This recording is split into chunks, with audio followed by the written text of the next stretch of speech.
Et bonjour tout le monde. Donc on se retrouve ensemble pour une petite vidéo sur le Winguru cette fois. Donc on va apprendre un petit peu les détails du Winguru pour voir un petit peu les options disponibles sur ce site qui est assez bien référencé, qui est mis à jour régulièrement et surtout qui nous permet d'avoir une bonne vue globale de ce qui va se passer. Voilà. Donc je vous emmène directement sur l'ordinateur. Alors comme expliqué la dernière fois, Winguru c'est vraiment un site qui est maintenant qui s'est fait sa petite notoriété et qui est maintenant utilisé même dans les capitaineries, etc. C'est utilisé sur la plupart, dans la plupart des sites météorologiques. On s'en sert vraiment assez souvent. Donc voilà, une fois que vous êtes sur votre page, vous voyez qu'ici il y a une petite info avec la dernière update. Donc on voit que c'était à 11h50 aujourd'hui et que la prochaine elle est à 18h05. Donc ça, c'est pour... Voilà, ils mettent à jour à chaque fois toutes les prévisions météorologiques. Donc, je vais vous mettre là. Hop. On voit aujourd'hui que nous sommes vendredi 24. Alors, sur le... Hop. Sur le calendrier terrestre, nous avons du coup la semaine classique avec le lundi boulot, etc. jusqu'à la fin de la semaine, le samedi la petite beuverie entre amis et puis le dimanche rangement de la maison et repos, hein, classique. Voilà, vous allez voir que en mer, bah, c'est pas du tout la même chose, hein. On est vraiment dépendant du vent, aussi de la pluie et même un petit peu du sens du vent. On va voir ça un petit peu plus tard. Donc voilà, pour l'instant, on reprend à là où on en est, c'est-à-dire vendredi. On voit qu'aujourd'hui, le vent est monté un petit peu en fin d'après-midi. On voit rapidement que samedi, il va y avoir beaucoup de vent et que dimanche, lundi, mardi, mercredi, tout ça, ça va être un petit peu plus calme. Bon, voilà, ça se renforce un petit peu en fin de semaine prochaine. Et pour l'instant, un dimanche, là, très, très calme, mais ça reste des prévisions, hein, c'est dans plus d'une semaine, donc ça peut se décaler. On va dire que, pour vous donner une idée générale, la météo, les prévisions météo que vous voyez là, souvent elles sont bonnes, mais on est des fois, si vous voulez, la météo est un petit peu en avance ou un petit peu en retard sur les prévisions. Enfin, les prévisions sont un petit peu en avance ou un petit peu en retard sur la météo réelle le jour même. Donc ça veut dire que on va prendre ici, là, le vendredi, c'est un bon exemple. Vendredi à 8h du mat, on voit qu'il y a 8 nœuds de vent. Mais on voit aussi que autour, ça se renforce. Donc si on a prévu de faire une petite balade le vendredi matin, et on peut imaginer que ça peut se décaler et on se retrouve avec du vent le vendredi matin. Donc c'est une trop petite fenêtre pour être sûr de la météo. Alors qu'on voit plus que là, voilà, mercredi, toute la journée c'est calme, mais ça peut encore se déplacer et faire en sorte que le mardi soit plus calme et que le jeudi se retrouve là, etc. Enfin, tout décalé d'un jour. Donc voilà, vous avez compris le système. Euh, donc voilà, toujours se méfier et toujours voir un petit peu par rapport à votre jour où vous sortez, voir un petit peu ce qui se passe avant et après, parce que quand vous prenez des prévisions sur plus de 4-5 jours, quoi, au-delà, il faut bien vérifier que des fois ça peut être en avance ou en retard sur les prévisions.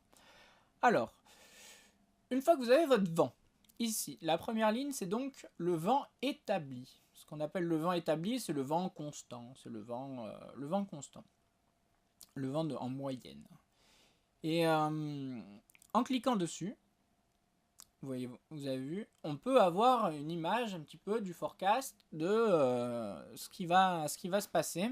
Où sera le vent, dans quel sens, dans quelle force, etc. Donc ça nous aide énormément en navigation. Je ne vais pas tout vous raconter.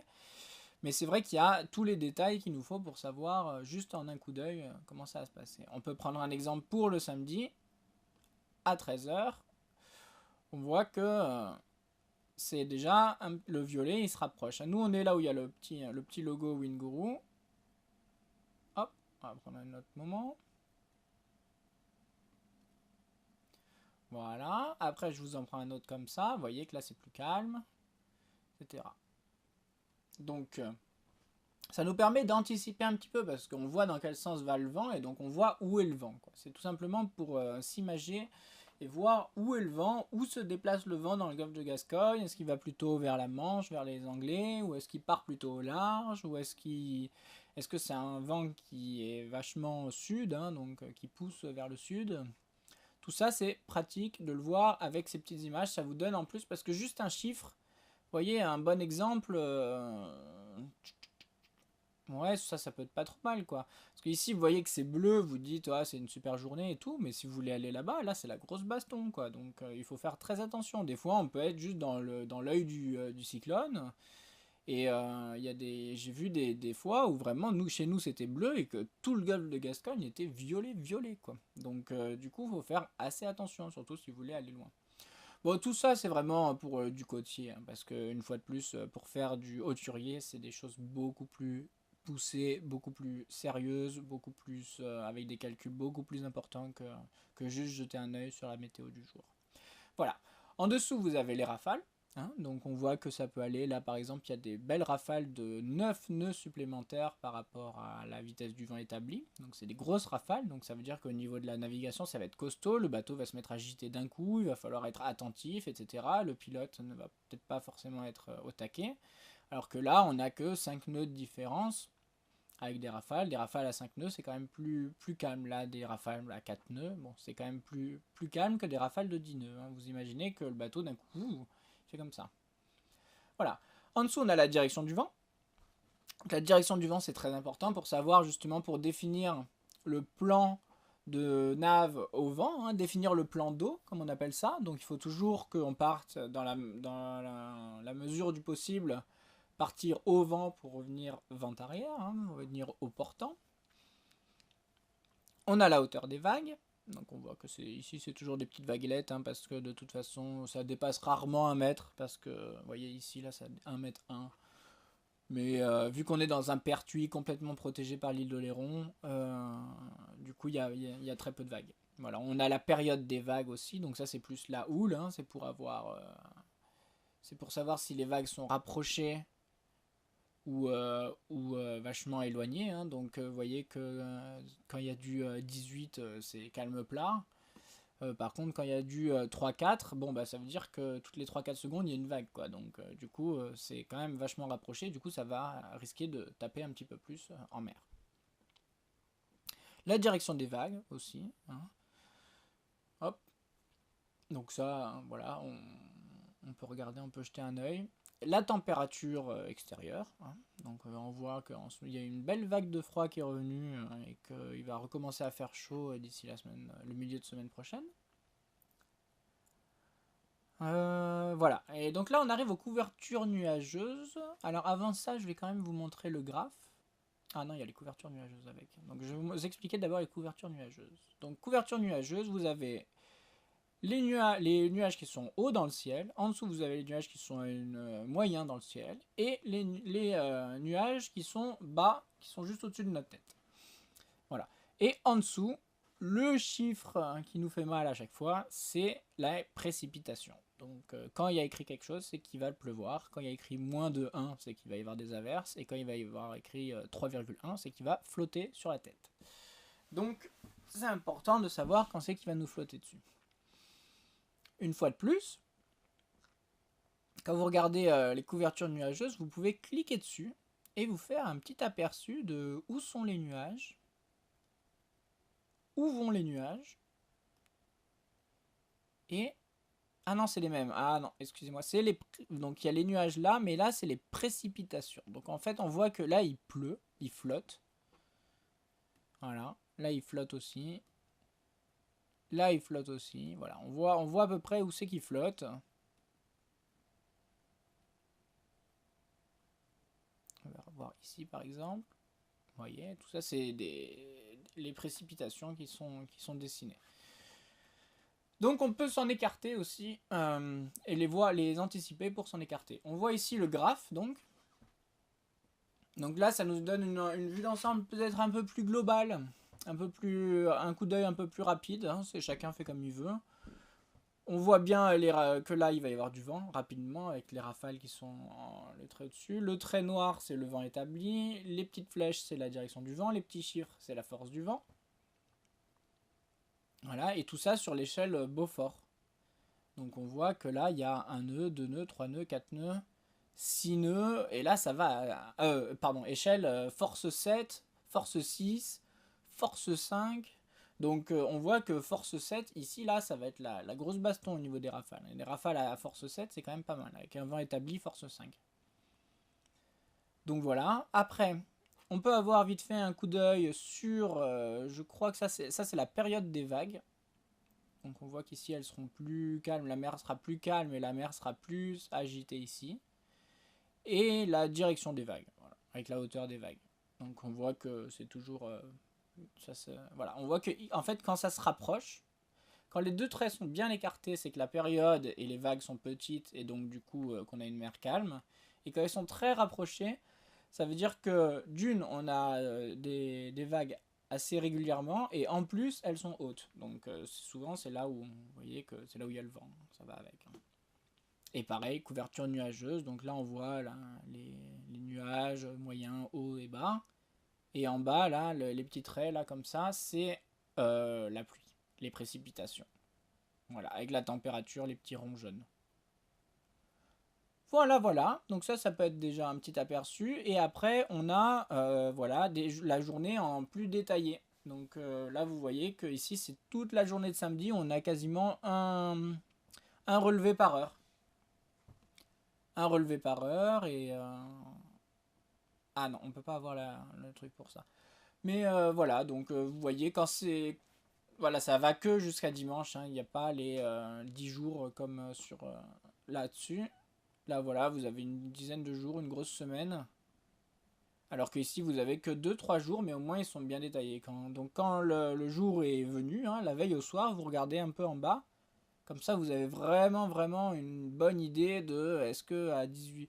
Là, vous voyez que vers 18-19 heures, ça va se calmer. Donc ça serait une bonne idée pour rentrer, vu la baston que vous allez vous prendre toute la journée. Hein. Donc du coup, ça peut être bien de rentrer au calme à ce moment-là. Ou alors, voilà. Moi, j'aime bien voir comme ça, quand c'est que... Si, en fait, j'aime bien voir si en fin d'après-midi, ça va plutôt se lever, le vent, ou se calmer, pour anticiper ma rentrée au port. Parce que si je sais que le vent va se calmer, bon, bah, je rentre tranquillou, etc. Avec, en tirant des bords, en profitant jusqu'au dernier moment. Si je sais par contre que ça va forcir, bon, bah, je rentre bien avant, je prépare les pare-battes, je prépare tout ça bien avant. Et après, je fais juste des petits tours dans la baie, histoire de rentrer au moment voulu. Voilà, après, qu'est-ce qu'il y a d'autre? Écoutez, c'est tout ce que j'ai. Hein. Les petites étoiles, c'est pour les surfeurs et les kitesurfers, c'est les moments où il y a vraiment beaucoup de vent. Quoi. 3 étoiles, c'est que quand il y a 3 étoiles, les bateaux ne sortent pas. Nous, ce qu'on veut, justement, c'est quand il n'y a pas d'étoiles. Donc c'est un peu le contraire des surfeurs et des kitesurfers. Mais ça peut se comprendre. Voilà. Donc voilà un petit peu pour la vue générale du Winguru. Vous voyez qu'il y a quand même pas mal d'informations. Hein, et donc on a vraiment besoin de prendre un petit peu... un petit coup d'œil, connaître comment ça fonctionne, jeter un petit coup d'œil avant de partir, etc. Même en voile légère. Hein, moi, j'ai utilisé ce site bien avant d'acheter un habitable. Mais, voilà, ça vous permet de sélectionner dans votre journée. C'est par exemple pour nous, là, pour ce qui nous intéresse, on voit que ce week-end, la fin, ce samedi, il va faire pourri avec du vent, de la pluie, etc., des nuages de partout.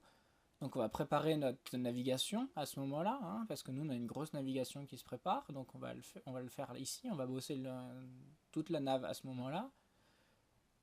Le dimanche et le lundi et le mardi et le mercredi, on voit qu'il fera beau, à part mardi, mais dimanche, lundi, on va préparer le bateau.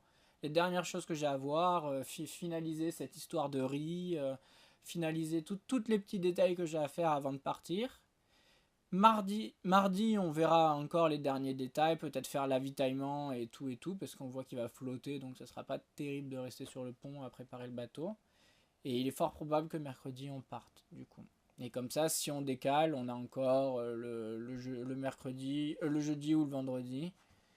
Et au pire des cas, si je vois qu'il y a trop de vent, parce que jeudi il y a quand même pas mal de vent, donc si je vois qu'il y a trop de vent le dimanche prochain, on pourra partir. Mais là, il y a tellement pas de vent que j'ai peur qu'on n'arrive pas au bout.